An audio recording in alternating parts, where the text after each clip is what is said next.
सबुठु दुख और परितापर विषय लज्जाजनक जे नुआपड़ा बासी आज रोजगार रु वंचित नुआपड़ावासी पिला माने रोजगार रु वंचित होकर बेरोजगार होती जहाँफल सरकार बाध्य करुँच दादन खटिया जावाई एवं सरकार दादन पठेबार व्यवस्था करुँच ये सबुठु दुर्भाग्यर कथा। साधारणतः जी भी सरकार को आसे ये समस्या को बा दादन समस्या को माने कम करने परिवर्ते बा हटेबा परिवर्ते सरकार ओलोटा दादन पठेबार ठिका नहीं दलीय कार्यकर्ता जरिया। द्वितीय कथा हूँ दलर भारतीय जनता पार्टी दलर विधायक लक्ष्मण बाग दादन जो माने जाउछंती जो भाई भौणी माने जाउछंती तांको कटाक्ष करी उपेक्षा करी कहले जे दादन गले मजा आसी एक तो से सम्मान दौना से कर्म जोगो ना ओलोटा जो माने माने पैसा टिके पाई बाहर राज्य को जाउछंती दादन खटिया पाई से एभली ताच्छल्य करवा निश्चित रूपे निंदाजनक विषय। नुआपड़ा दादन जिबारे सर्वाधिक लोक जाउछंती एवं जोटा आपणकर मनरेगा रही ताहा लोक मानकु निश्चित कर्म को सुनिश्चित करने योजना करा कांग्रेस तरफ।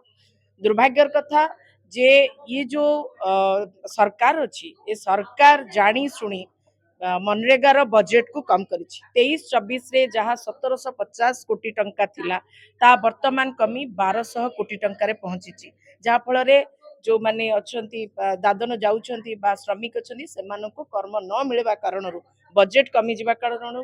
कर्म भी मिलानी एवं बाध्य होकर दादन खटिया जाउछंती जेहेतु अबिका उपनिर्वाचन चली नुआपड़े एवं भारतीय जनता पार्टी अच्छी नेता मंत्री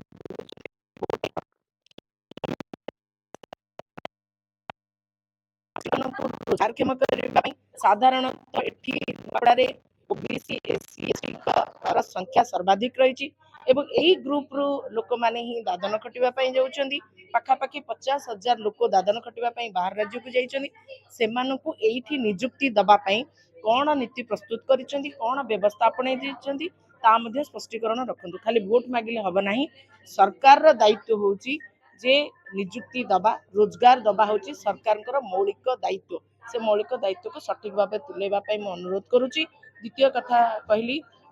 जे लक्ष्मण बाग जहाँ कहते एवं जो तांको दलर 2 जण व्यक्ति दादन पठेइछंती एवं से 2 जण व्यक्ति जरिया पुनर्बार बाहर राज्य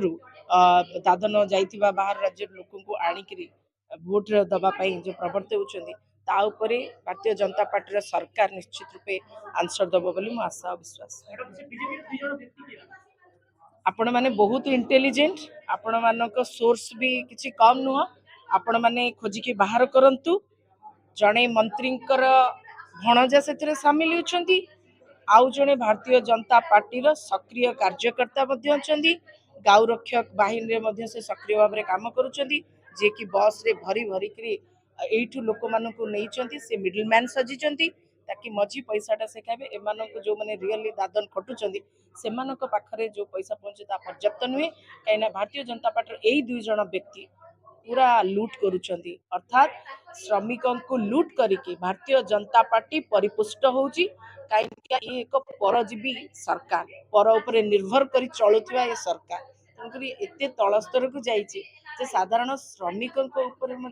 एमाने चाप प्रयोग कर शोषण करुचंती ए शोषण नीति को हम विरोध करुचु आपण मैंने से 2 जण को खोजिकी बाहर करंतु प्रश्न करंतु भारतीय जनता पार्टी नेता मंत्री विधायक सांसद से आंसर दियंतु। Thank you.